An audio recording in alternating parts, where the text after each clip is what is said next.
Vale, muy buenas. ¿Se escucha? Sí, ¿no? Vale, yo soy Chimo, soy investigador en Brain, dentro de la UPV, y hoy vengo un poquito pues, a hablar del grupo de investigación al que pertenezco, que es el GTI-IA, el Grupo de Tecnología Informática e Inteligencia Artificial, y también vengo un poquito a hablar de lo que sería mi trabajo, que es básicamente agentes emocionales. Entonces, bueno, por daros un poquito de contexto sobre el grupo de investigación, aquí tenéis un poquito la visión que tenemos en el grupo, ¿no? Que es generar una guía responsable, transparente, que también se ha comentado hoy en la charla, ¿no? Explicable, confiable, interactiva y que además sea adaptativa y ética, ¿no? Lo que hemos comentado antes de todo el tema de las normas y tal, ¿no? Básicamente tenemos experiencia en el modelado de sistemas socioeconómicos e industriales complejos. También tenemos soluciones que están basadas en la automatización mediante técnicas de IA y simulación de escenarios que son de what if, ¿no? Las líneas de investigación que tenemos actualmente incluyen varias, como podéis ver aquí. Las principales, pues tenemos sistemas multiagentes, tenemos sistemas de planificación y recomendación, tenemos sistemas para análisis de redes sociales y de Big Data.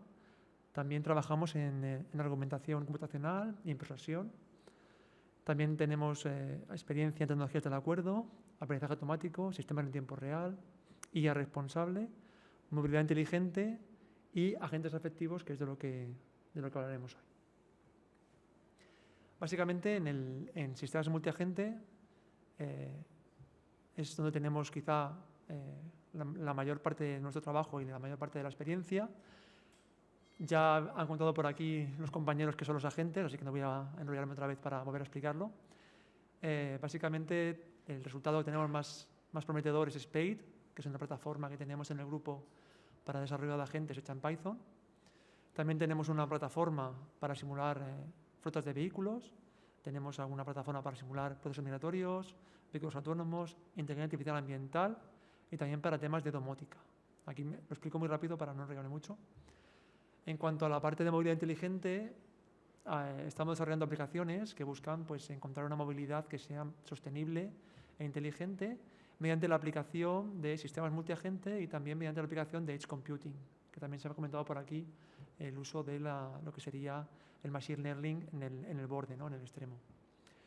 También tenemos herramientas para la simulación de la gestión de las flotas urbanas y también para planificar infraestructuras de carga de forma dinámica, ¿no? Para poder establecer en un mapa cuál sería la posición adecuada para poner estaciones de carga de coches eléctricos o enchufables, ¿no? Otra línea que tenemos importante en el grupo son las tecnologías del acuerdo. Estas tecnologías incluyen varios aspectos. A destacar estaría la parte de argumentación computacional, que yo he trabajado también aquí en este ámbito, ¿no? Que básicamente estudiamos la estructura de la argumentación humana y también estudiamos las técnicas de persuasión que utilizamos los humanos y tratamos de extraer datos de ahí, extraer formas de tanto simular conversaciones mediante argumentos como de generar sistemas que sean capaces de razonar a partir de determinados argumentos, ¿no? Que sean capaces de proporcionar una estructura de argumentación en base a su razonamiento. También tenemos experiencia en este tipo de tecnologías con el tema de la negociación. Hemos hecho algunas aplicaciones, especialmente una con el tema del agua, ¿no? Que se trataba de hacer negociación automática. También tenemos experiencia en simulación social, redes de consenso, sistemas normativos, que son sistemas básicamente que su razonamiento está basado en normas, ¿no? Tienen en cuenta las normas que pueden haber en el entorno y razonan en base a esas normas y deciden qué acciones seguir en base a si deben de cumplir o no deben de cumplir esas normas. También tenemos privacidad y reputación y géneros digitales. Yo voy a hablaros hoy de agentes afectivos, así que voy a explicaros un poquito el contexto donde estamos ahora mismo trabajando, que sería el objetivo que tenemos ahora mismo, que es conseguir alcanzar una simulación realista de lo que sería una organización social humana. Básicamente lo que intentamos es descubrir la estructura social que tenga un grupo social determinado, con sus valores y con sus normas, e intentar traducirlos a una máquina, ¿no? Llevarlos a un sistema de reglas en el que tendremos al final un sistema multiagente, que estará compuesto por múltiples agentes que formarán la población, los individuos de esa sociedad, intentarán simularla, ¿sí? Estos individuos, por supuesto, deberán estar dotados con capacidades para entender los valores morales, la ética, tendrán que tener capacidades cognitivas, pero también afectivas, porque al fin y al cabo la sociedad pues, no solamente nos mueve lo que sería la razón, sino también nos mueve lo que es la parte emocional. Por supuesto, estos agentes pues, deberán tener toda la parte de decisión y también necesitaremos que estos agentes tengan un comportamiento más humano, ¿no? Entonces ahí nos apoyaremos un poquito en lo que serían las técnicas de la psicología y la sociología. Todo esto, con todo esto aquí pretendemos generar ese sistema multiagente, ¿no? Y que sea como la población de una sociedad virtual en la que humanos y agentes van a convivir. Los humanos podrán interactuar con esta sociedad de agentes, ya sea a través de la realidad virtual o sea a través de la realidad aumentada. Ese es más o menos el objetivo que tenemos ahora mismo en marcha. En concreto tenemos dos proyectos principales para este objetivo, que sería el proyecto VAE, Value Awareness Engineering, y que sería el proyecto Guardia, que es el guardián personal virtual para realidades sociales híbridas. El proyecto VAE básicamente es un proyecto en el que el foco se centra en el problema actual que tenemos con el tema de la digitalización social, ¿no? Cada vez estamos más metidos en el tema digital, cada vez tenemos más redes sociales, cada vez pasamos más horas enchufados al teléfono móvil, pasamos más tiempo introducidos en redes sociales, videojuegos, lo que sea. La cosa es que cada vez nos movemos más, nos desplazamos más en entornos virtuales en vez de entornos reales, ¿no? Entonces, el proyecto VAE lo que busca es que esta estructura nueva social, esta forma de digitalizar la sociedad, pues esté centrada en lo que son los valores humanos, ¿sí? Entonces, lo que se busca es garantizar que la IA sea confiable a través de un razonamiento que va a ir siempre guiado por esos valores. Luego tenemos el proyecto Guardia, que es en el que trabajo yo. En el proyecto Guardia, básicamente parte de la premisa de que en unos años habrá un futuro en el que los humanos y las IAs conviviremos y compartiremos espacio. Entonces, en este futuro posible, ¿no? Lo que intentamos es anticipar nosotros un poquito ese escenario para ver qué cosas, qué problemas pueden surgir y de qué forma podemos darle solución.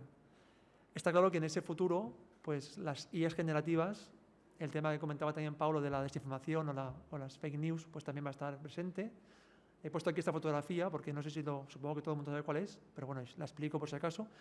Esta fotografía es una imagen generada por una IA, es una bomba que se puso que está en el Pentágono de Estados Unidos y se filtró a redes sociales y la gente empezó a considerarla real. Eso produjo que la bolsa de Estados Unidos generara incertidumbre y cayera un poquito, no mucho, pero bueno, la bolsa tuvo un impacto cortito porque al fin y al cabo esto enseguida se desmintió, pero en el tiempo en el que trató de desmentirse sí que hubo una bajada en la bolsa de Estados Unidos, para que veáis lo que puede afectar una imagen generada por una IA, ¿no?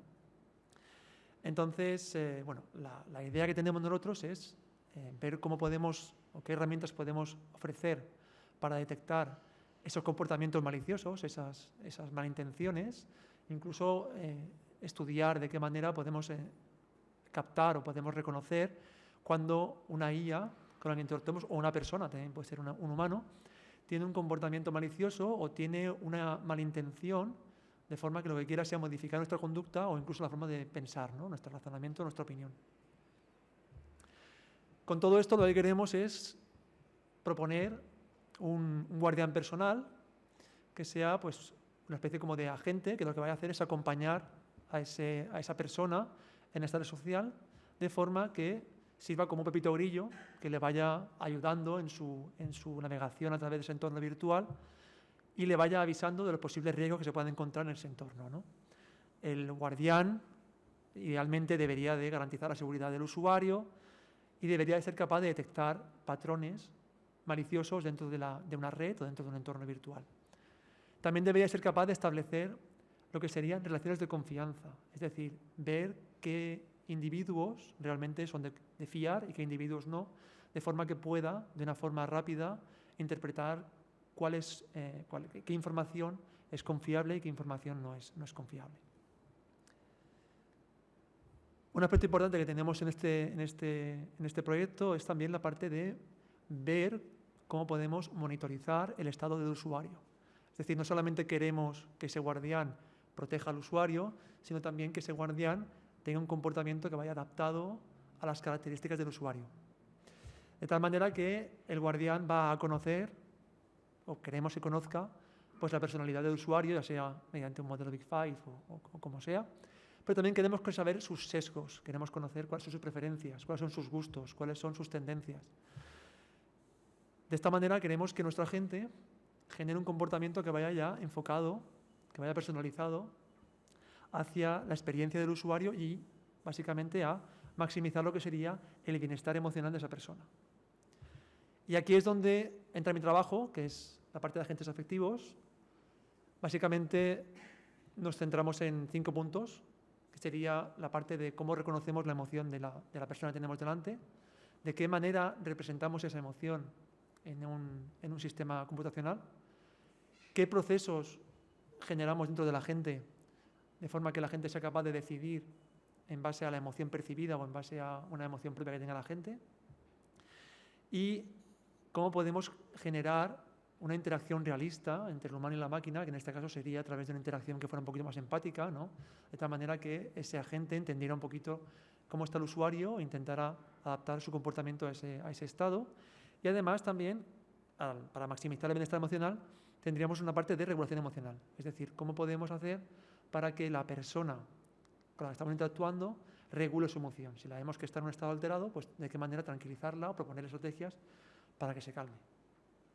En la parte de reconocimiento tenemos un montón de trabajo ya hecho, no nuestro, sino en la comunidad científica. Se puede analizar sentimientos en el texto, también se puede en un discurso hablado, también se puede analizar el tono de la voz. Aquí sí que hicimos algunas pruebas nosotros. Sí que es verdad que supongo que esto en pocos meses cambiará totalmente, pero bueno, a día de hoy es un poquito más complicado porque en el tono de la voz sí que influyen mucho las frecuencias, sí que influye mucho el tono melódico. Entonces, dependiendo de cada persona y dependiendo incluso de la cultura, pues reconocer la emoción en la voz es un poquito más complicado. También podemos reconocerla a través de expresiones y de gestos, ¿sí? Cuando gesticulamos también estamos transmitiendo un estado emocional. Y también podemos utilizar lo que son factores fisiológicos. Podemos medir, por ejemplo, la conductividad de la piel, o podemos medir, por ejemplo, la respuesta a la pupila, o podemos medir, por ejemplo, el ritmo cardíaco. En cuanto a lo que sería la representación del conocimiento, nosotros ya aquí sí que trabajamos un poquito más. Tenemos un modelo que hicimos probabilístico en el que tratamos de generar una representación que se basara en las dimensiones del placer y la activación. En esta representación nosotros consideramos que podía ser cross-cultural, es decir, que podía no depender de la cultura en la que estuviera representada la emoción, y hicimos un experimento para comprobar si esto era real o no. Y entonces lo que hicimos fue comprobar si las emociones tenían un tratamiento igual en diferentes idiomas, ¿no? Entonces, para ver si eso se cumplía, aquí se ve muy pequeñito, pero bueno, la raya azul sería el portugués, la raya verde sería el sueco y la raya roja sería el rojo. Esto de aquí lo hicimos en colaboración con la Universidad de Umea en Suecia y la Universidad de Minho en Portugal. Y básicamente lo que hicimos fue establecer esas mediciones para ver qué emociones se asociaban con qué valores de placer y activación. Y como veis aquí, pues podéis ver que efectivamente en lenguas que son similares, como el portugués y el español, sí, hay veces que incluso en el aburrimiento, ¿no? Por ejemplo, podéis ver que las gráficas prácticamente se solapan, ¿no? Mientras que el sueco pues tiene una gráfica bastante distinta a lo que sería el español y el portugués. Luego esto nos demostraba que efectivamente la premisa era cierta y sí que había una dependencia cultural a la hora de convertir las dimensiones de placer y activación a un valor FUSI, a una emoción concreta. Y bueno, a partir de aquí establecimos un modelo que estaba adaptado a los 3 idiomas y cuyo objetivo pues era establecer esas variables y representar ese conocimiento. En cuanto a los procesos cognitivos y afectivos, ahí sí que hemos hecho bastante trabajo. Nos hemos sobre todo enfocado en el estudio de psicología, más que nada, y en la teoría de evaluación, que la teoría de evaluación básicamente lo que viene a decir es que las emociones son el resultado de una evaluación de un estímulo determinado.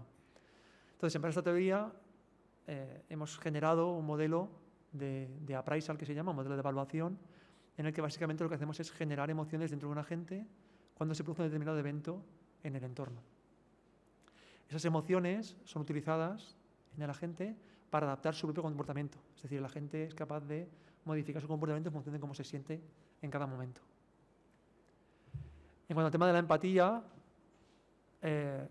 para que una interacción sea empática, necesitamos que el agente sea capaz de reconocer la emoción, sea capaz de representarla de forma interna, sea capaz de llevar algún tipo de proceso afectivo y cognitivo, es decir, sea capaz de razonar de manera normal como haría un agente para establecer un plan en base a un objetivo determinado, pero que además esa planificación también dependa del estado emocional de la gente. Si la gente está triste o está contento, pues sus reacciones deben de ser distintas. Una vez hemos detectado la emoción en la persona y hemos representado de forma interna esa emoción y la gente ha determinado cuál va a ser la emoción resultante empática, tenemos un proceso de generación de emociones, como he dicho antes, el proceso de appraisal, en el que generamos esa emoción empática y lo que tratamos después es de dar una respuesta empática. Es decir, ese agente deberá adaptar ese comportamiento, ya sea mediante un texto que le diga algo a la persona para que entienda que ese agente ha percibido la emoción y que entiende cómo se siente y que intentará ayudarlo, o ya sea mediante expresiones faciales. La gente puede intentar mimetizar al usuario poniendo expresiones faciales que sean simétricas a lo que el usuario está sintiendo, ¿no? Y luego estaría el tema que trabajamos ahora mismo, que es lo que sería cómo regular la emoción de una persona. Aquí ya estamos trabajando también con la colaboración de un psiquiatra y bueno, la idea principal es establecer un agente que en su proceso de toma de decisiones incluya estrategias de regulación emocional, de forma que lo que busque, en lugar de maximizar la búsqueda de un objetivo, lo que busque sea maximizar el bienestar del usuario. ¿Cómo? A través de la selección de un catálogo de estrategias de regulación emocional y viendo qué estrategias funcionan mejor con esa persona y cuáles funcionan peor. Mediante un aprendizaje por refuerzo necesitaremos que la gente aprenda si la estrategia ha funcionado o no ha funcionado, mediante un feedback, y de esa forma la gente podrá generar de alguna manera unos planes que se van a adaptar al usuario y a su estado emocional actual. Y bueno, aquí lo dejo ya. Vamos a comer, gracias. Muy bien, gracias, Timo. ¿Preguntas? ¿Alguna cuestión?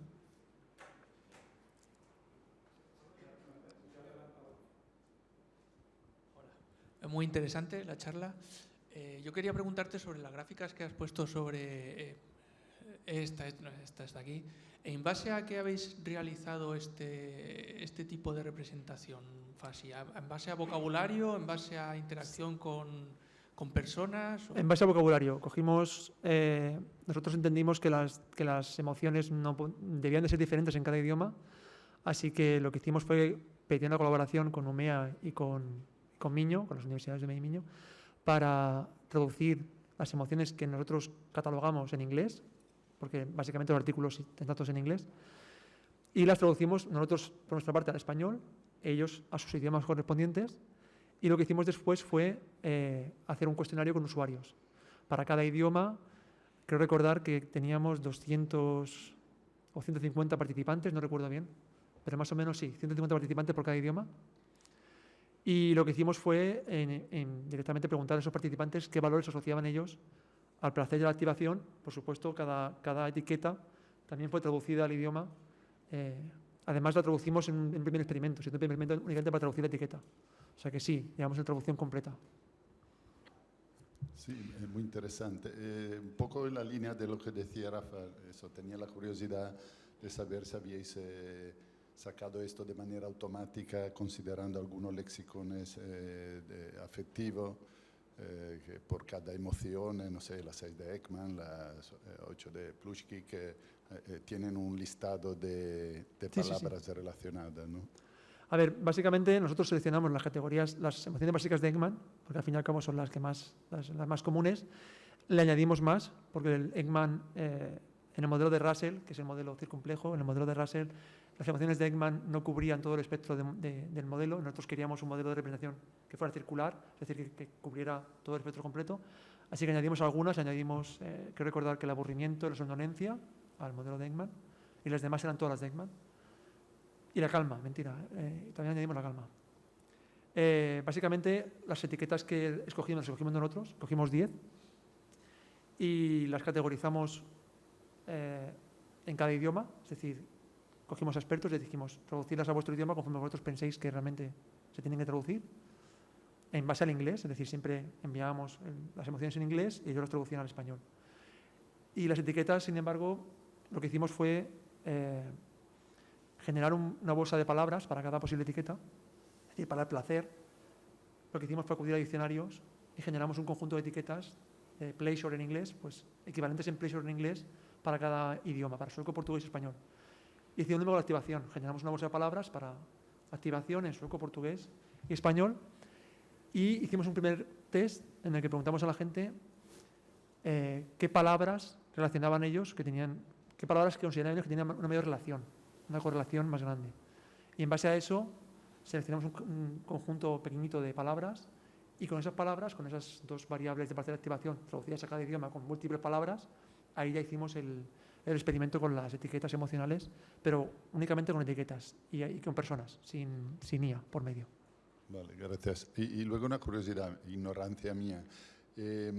Has mencionado al principio gemelos digitales. Sí. ¿Qué son? Es decir, el guardián que comentabas es un ejemplo de gemelo digital. No. No lo he entendido no, bien. El guardián no gemelo, sería no. Gemelo digital no me claro qué es. El gemelo digital sería, pues, por ejemplo, un agente en el que tú le imbuyes una serie de preferencias tuyas y le dejas que se comporte, que te represente a ti, que se comporte como si fueras tú la red, podemos decir. ¿Sí? Por ejemplo, cuando yo qué sé, pues haces unas preferencias en un vuelo y tú dejas a esa gente que busque los vuelos baratos, pues eso sería una especie como de, no sería tal cual, ¿vale? Pero sería una especie como de simulación de gemelo digital en el que tú tienes las preferencias, el día, la hora y tal, o la clase business, lo que sea, y tú haces que otra persona negocie por ti. Hola, muy interesante. Tengo muchas preguntas, pero quizás eso lo hablamos en otro foro. Pero tengo 3. La primera es cómo representas el conocimiento del gemelo digital, de esa gente que representa a la persona, cómo guardas el comportamiento, bueno, cómo guardas el conocimiento a nivel, cómo lo digitalizas. Eso es una. La otra, si pasas la siguiente transparencia. ¿Esta? La siguiente. ¿Esta? Vale. La siguiente. Esta. Es lo que da más. Pues, sí, vale. ¿Cómo representas o digitalizas el catálogo de las estrategias? ¿Y cómo generas esos planes adaptados? Sí. 3 preguntas, o sea, digitalización Sí. del conocimiento. El tema de la digitalización del conocimiento de momento lo tenemos, estamos trabajando en ello, quiere decir, estamos con el proyecto VAE, con el proyecto Guardia, estamos trabajando en cómo representar valores y normas dentro de un sistema multiagente, y la idea es que la gente se comporte como si fuera un individuo. Es decir, la idea es que tú le puedas a esa gente proporcionar una personalidad, que eso sí que ya lo tenemos implementado, le puedes proporcionar una serie de tendencias tuyas, que eso más o menos se puede programar, y faltaría la parte de normas y valores, que estamos todavía trabajando en ello, pero la idea es que con esas normas y esos valores ese agente se comporte como si fuera un usuario normal, de una red, de una sociedad. Esa sería la idea. Luego lo que comentabas de la regulación, las estrategias de regulación emocional nos basamos en trabajo ya hecho en psicología, quiero decir, no lo vamos a inventar, vamos a utilizar un catálogo ya establecido de estrategias. Eso ya existe, en psicología se lleva ya años trabajando en cuáles son las más útiles o qué tipos existen. Y básicamente ahí ya contamos conocimiento experto. Es decir, yo ya me libero y ya dejo a los psicólogos y psiquiatras que me digan cuáles. Sí, al final serán un conjunto de reglas, en las que la gente establecerá una planificación en base a esas reglas. La gente dirá, vale, pues si esta persona se encuentra en este tipo de estado, la estrategia de regulación debería ser esta. Pero igual esa persona, cuando se le aplica esta estrategia de regulación, se le aplica, no obtiene el resultado esperado. Porque igual esa persona pues, no le viene bien esa estrategia de regulación. Entonces ahí habría un proceso de aprendizaje por refuerzo o de replanificación en el que la gente volvería a plantearse qué estrategia hacer nueva para asistir a esa persona o para intentar guiar ese estado de ánimo hacia un estado de ánimo más apropiado, podemos decir. Suena muy feo, pero esa sería la idea. Bien. No voy a intervenir porque si no me pasaré, pero dos matices que Chimo no ha comentado. Esto está implementado en un lenguaje de programación de agentes que se llama InSpeak, ¿no? Tanto en la versión que hay en Java que se llama JSON, como en una versión que es más actual en Python, ¿no? Entonces, hemos modificado el código de estas versiones para incluir estos agentes afectivos, y eso está. Y también, posiblemente, por si estáis interesados, hay dos publicaciones en ¿cómo se llama? El IE Cubo de Affective El IE Computing. Cubo Transaction Affective Computing, ¿no? Donde están descritos estos modelos con más detalle. Pero bueno, si alguien está interesado, pues podemos hablar, ¿no? De cómo lo que tenemos al final es un modelo computacional para representar las emociones, y que las decisiones que toman los agentes no se basen solamente en comportamiento racional, sino que teniendo en cuenta, ¿no? Su estado de ánimo, pues esas decisiones pueden ser distintas. Esto no quiere decir que representemos a humanos de verdad, ¿eh? No estamos diciendo eso. Bien, pues gracias, Chimo. Si no hay más preguntas, pues agradeceros a todos vuestra presencia aquí, vuestra asistencia a los que estéis por streaming, y agradecer a la NAU, ¿no? A la Universidad de Valencia, que nos haya acogido hoy aquí en este acto. Muchas gracias a todos.